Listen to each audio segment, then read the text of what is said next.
Hello, this is Arthur again, and today I have a 2011 Range Rover Sport 5.0 naturally aspirated, non-supercharged version. Although the supercharged version, I think it's the same. I'm not 100% sure. This should also apply to a LR4 with a 5-liter, as well as the 322 Range Rover with a 5-liter engine. So I'm replacing motor mounts as well as the transmission mount on this car. They're very worn. Show you the old parts. The passenger side was actually not that bad. It's sunk in all the way, but it is not ripped. The only thing I noticed that this nut on top was completely loose. It was all the way backed up on top, so it wasn't holding anything. It was just, engine was just sitting on it.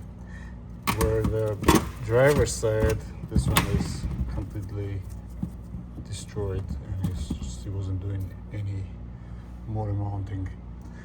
This is the transmission mount. It doesn't look too terrible, but it's good to put a new one. So I have the new ones in already, and it is pretty tricky actually to replace on this car. So I'm gonna just show you what I had to remove to be able to access the motor mounts. So first thing I did was I lifted the car up and I put it on jack stands. I removed the wheels. There's a few shields over here. This one you probably don't really need to remove, but I just removed it so I can see what's going on. As well as on this side, there's a couple of them, just to get a better access and idea what is happening. This is the new mount you can see right there, already in. Now, these mounts are secured with 2 bolts to the frame from top. The bolts going from top, as well as nut that goes on from top as well. So to access those on the passenger side, you can actually access these. This is one for the motor mount holding it down, and there's one in the front. You can access these from top with a long extension and a 13mm. On the driver's side, it's very tough access.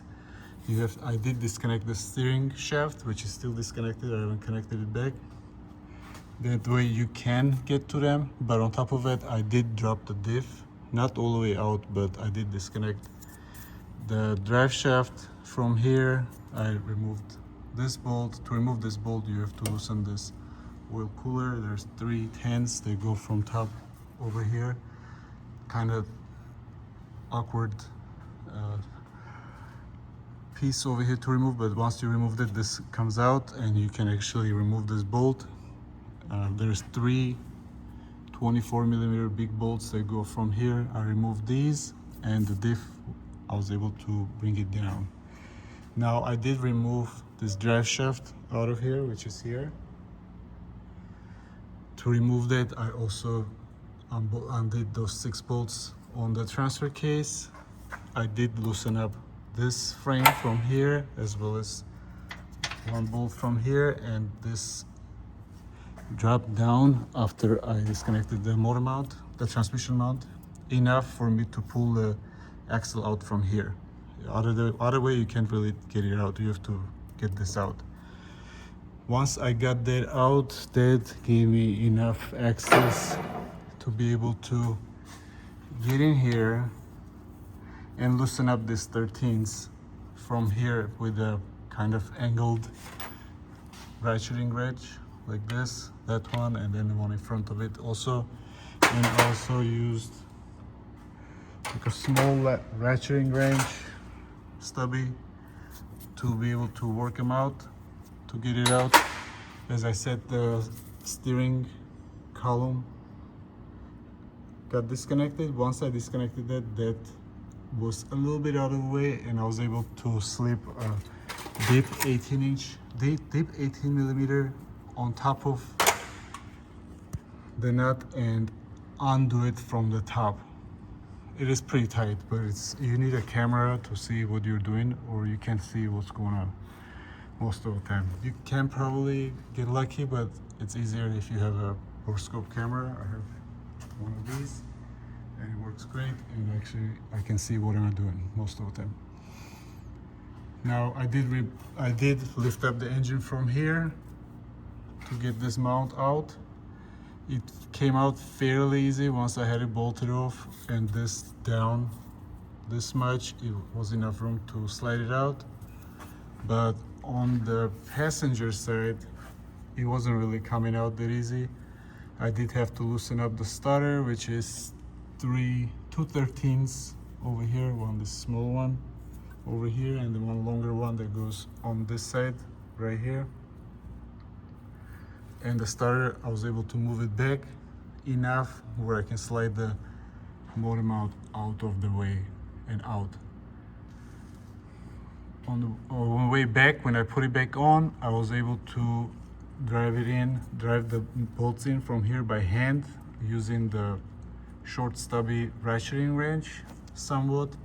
The rear one and the front one, I did have to move these around a little bit with the long screwdriver to be able to locate the holes. You have to look through it.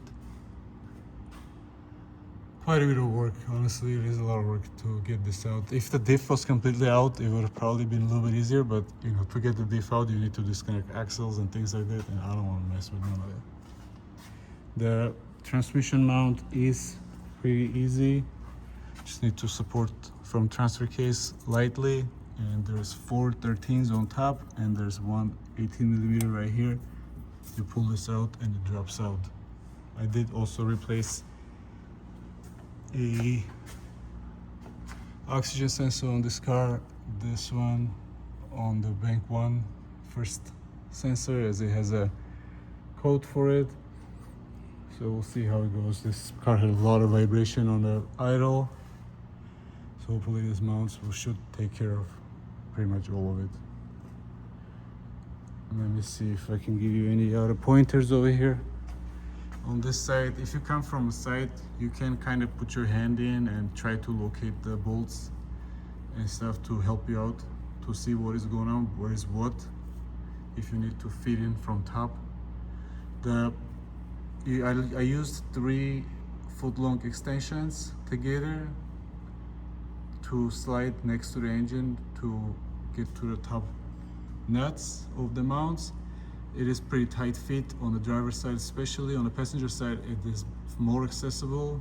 It is tight, but it's more accessible. But on the driver's side, you do have to take a good look at what you're doing. Now, this other mount over here, there is this bracket over here that is a differential bracket. You can actually remove the exhaust and pull this out. There's a bolt, and that should give you a little bit more access, but I didn't need to do that. This one is stayed in place. Now, what I'm going to do is I'm going to take this out again. I'm going to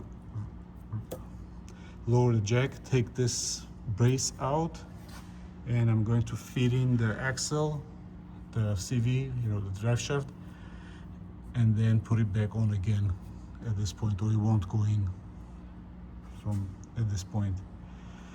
All right, hopefully this is helpful to you. So it's kind of a quick video, but it is so hot today. It's 100 degrees and it's just crazy. Right, thank you for watching. Please comment, like, and subscribe. There are more videos to come.